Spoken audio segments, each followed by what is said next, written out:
Big boss season 6ന്റെ പുതിയ അപ്ഡേഷനിലേക്ക് എല്ലാവർക്കും സ്വാഗതം. അപ്പൊ ഇന്നത്തെ നമ്മുടെ ലാലേട്ടൻ വന്നിട്ടുള്ള എപ്പിസോഡില് നമ്മുടെ അപ്സര എവിക്റ്റ് ആയി പോയിട്ടുണ്ട്. അപ്സര അത് ഒട്ടും പ്രതീക്ഷിച്ചിട്ടുണ്ടായിരുന്നില്ല ഇങ്ങനൊരു എവിക്ഷൻ നടക്കുമെന്നുള്ളത്. ആ ഒരു ടാസ്ക് കഴിഞ്ഞപ്പോ അവസാനം എവിക്റ്റഡ് എന്ന് പറയുന്ന ആ ഒരു കാർഡ് നമ്മുടെ അപ്സരയുടെ കയ്യിലായിരുന്നു. ആൾക്കത് വിശ്വസിക്കാൻ പറ്റാത്ത രീതിക്കായിരുന്നു ആ കാർഡ് കാണിച്ചിട്ട് അപ്സരയുടെ ആ ഒരു എക്സ്പ്രഷൻ. അത്യാവശ്യം നന്നായിട്ട് തന്നെ ഗെയിം കളിച്ചിരുന്നതായിരുന്നു. കുറച്ചൊന്ന് ഡൗൺ ആയപ്പോഴായിരുന്നു പ്രേക്ഷകരുടെ വോട്ട് കുറവായിട്ടുള്ളത്. എന്തു തന്നെയായാലും അപ്സര ഇപ്പൊ നമ്മുടെ ബിഗ് ബോസ് വീടിനോട് വിട പറഞ്ഞിട്ടുണ്ട്. ഇനിയിപ്പോ നാളത്തെ എപ്പിസോഡില് നമ്മുടെ അൻസിബയും കൂടെ എവിക്റ്റ് ആയി പോകും. കാര്യങ്ങൾ തുറന്നു പറയുന്ന ആൾക്കാരെയൊക്കെ അവര് വേഗം തന്നെ പുറത്താക്കിയിട്ട് നമ്മുടെ ജാസ്മിനുള്ള വഴികൾ ഒരുക്കിക്കൊണ്ടിരിക്കുകയാണ് നമ്മുടെ ബിഗ് ബോസ് ചെയ്യുന്നത്. എല്ലാ ലാലേട്ടൻ വരുന്ന എപ്പിസോഡിലും നമ്മുടെ ജിൻഡപ്പനെ ലാലേട്ടൻ പൊരിച്ചെടുക്കുന്നുണ്ട്. ടോപ്പ് 5 നമ്മുടെ ജിൻഡോനെ അവര് കാണിക്കില്ല എന്നുള്ളത് ഇങ്ങനെ പോകുമ്പോ നമുക്ക് ഉറപ്പാവുന്നുണ്ട്. ജാസ്മിന് വേണ്ടിയിട്ടുള്ള വഴി വെട്ടിത്തെളിക്കുന്നതിന്റെ കൂട്ടത്തിൽ നമ്മുടെ ജിൻഡോനെയും കൂടെ അവർ എവിക്റ്റ് ആക്കും എന്നുള്ളത് 100% ഉറപ്പാണ്. ഇതുപോലെ ജാസ്മിന് നേരെ ഒരു ആക്ഷൻ കാണിച്ചതിനാണ് ഒരു ലാലേട്ടന്റെ എപ്പിസോഡിൽ സിബിനെ നിർത്തി പൊരിച്ചിട്ടുണ്ടായിരുന്നു. ആ ഒരു ലാലേട്ടൻ അത്രയും ഭയങ്കര സ്ട്രോങ് ആയിട്ട് സിബിന് നേരെ അറ്റാക്ക് ചെയ്തിട്ടായിരുന്നു സംസാരിച്ചിരുന്നത്. അതിന്റെ ആ ഒരു പ്രഷറിലായിരുന്നു നമ്മുടെ സിബിനും നമ്മുടെ ബിഗ് ബോസിൽ നിന്ന് ഔട്ടായി പോയിട്ടുള്ളത്. ഓരോരുത്തരെയും മെന്റലി തളർത്തുന്ന രീതിക്കാണ് ലാലേട്ടന് കൊടുക്കുന്ന ഇൻസ്ട്രക്ഷൻ. നിങ്ങൾ അവരോട് ഇത്രയും ഫയറായി സംസാരിക്കണം എന്നൊക്കെ തന്നെ ആയിരിക്കും. അതിന്റെ അടിസ്ഥാനത്തിൽ ലാലേട്ടൻ ഓരോരുത്തരെയും അത്രയും സ്ട്രോങ് ആയിട്ട് തന്നെയാണ് പറഞ്ഞുകൊണ്ടിരിക്കുന്നത്. ടോപ്പ് 5 നമ്മുടെ ജിൻഡോനെ അവര് കാണിക്കില്ല എന്നുള്ളത് ഇങ്ങനെ പോകുമ്പോ നമുക്ക് ഉറപ്പാവുന്നുണ്ട്. ജാസ്മിന് വേണ്ടിയിട്ടുള്ള വഴി വെട്ടിത്തെളിക്കുന്നതിന്റെ കൂട്ടത്തിൽ നമ്മുടെ ജിൻഡോനെയും കൂടെ അവർ എവിക്റ്റ് ആക്കും എന്നുള്ളത് 100% ഉറപ്പാണ്.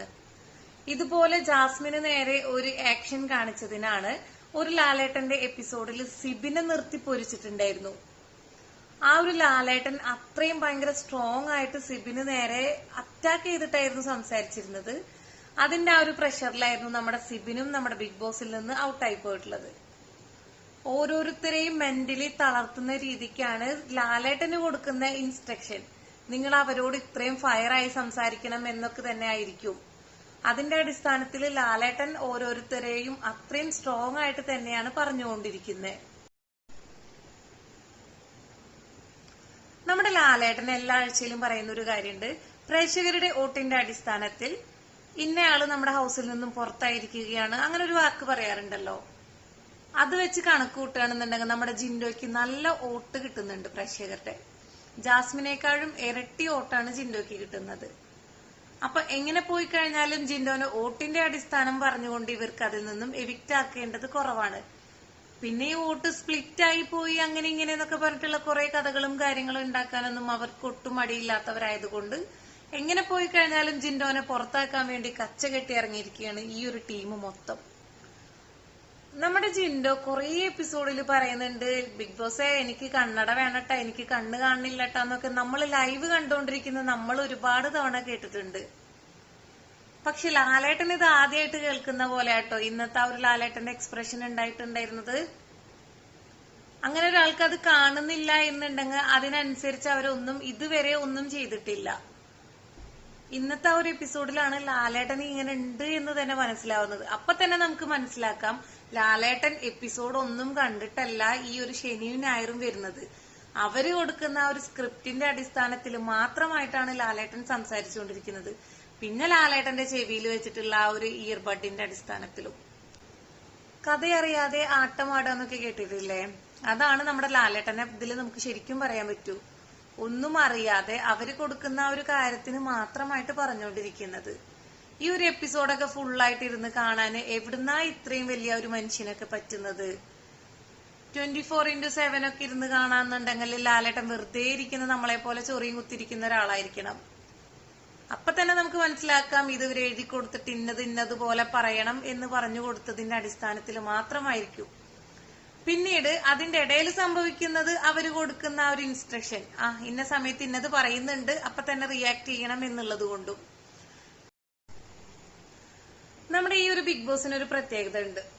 ബിഗ് ബോസിനെ ഇഷ്ടപ്പെടുന്നവർ എന്ത് പച്ചത്തെറി വേണമെങ്കിലും അവിടെ നിന്ന് പറഞ്ഞാലും ഒരു പ്രശ്നം ഉണ്ടാവില്ല.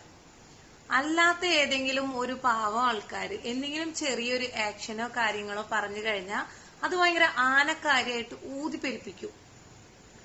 അതിനൊക്കെ ഫേവറിസം എന്ന് തന്നെ നമുക്ക് പറയാൻ പറ്റുള്ളൂ. നമുക്ക് ഇഷ്ടപ്പെടുന്ന ആൾക്കാരെ നമ്മൾ എപ്പോഴും സപ്പോർട്ട് ചെയ്തിട്ട് അല്ലാത്തവരെ അടിച്ചമർത്താൻ നോക്കുന്ന ഒരു കാര്യം. ഓരോ ബിഗ് ബോസ് കാണുന്ന പ്രേക്ഷകർക്കും അതിന് അർഹതപ്പെട്ടവർക്ക് തന്നെ ബിഗ് ബോസിന്റെ വിന്നർ ആവണം എന്ന് തന്നെയാണ് നമ്മുടെ എല്ലാവരുടെയും ആഗ്രഹം. അല്ലാതെ ബിഗ് ബോസ് ഹൗസിലേക്ക് കയറിയ അന്ന് തൊട്ട് ഒരു കോംബോ സെറ്റ് ചെയ്ത് അതിനെ ചുറ്റിപ്പറ്റിയിട്ട് കുറെ നാൾ അങ്ങനെ നടന്നിട്ട് പിന്നീട് ആ ഒരു കോംബോയിലെ ഒരാൾ പോയതിനു ശേഷം അതിന്റെ മിസ്സിങ്ങിനെ ചുറ്റിപ്പറ്റി കുറച്ച് നാൾ നടക്കുക. നമ്മൾ ഒറ്റയ്ക്ക് കളിക്കാൻ വന്നിട്ടുണ്ട് എന്നുണ്ടെങ്കിൽ ഒറ്റയ്ക്ക് കളിച്ച് കാണിച്ചു കൊടുക്കുന്ന കുറെ ആൾക്കാരുണ്ട്.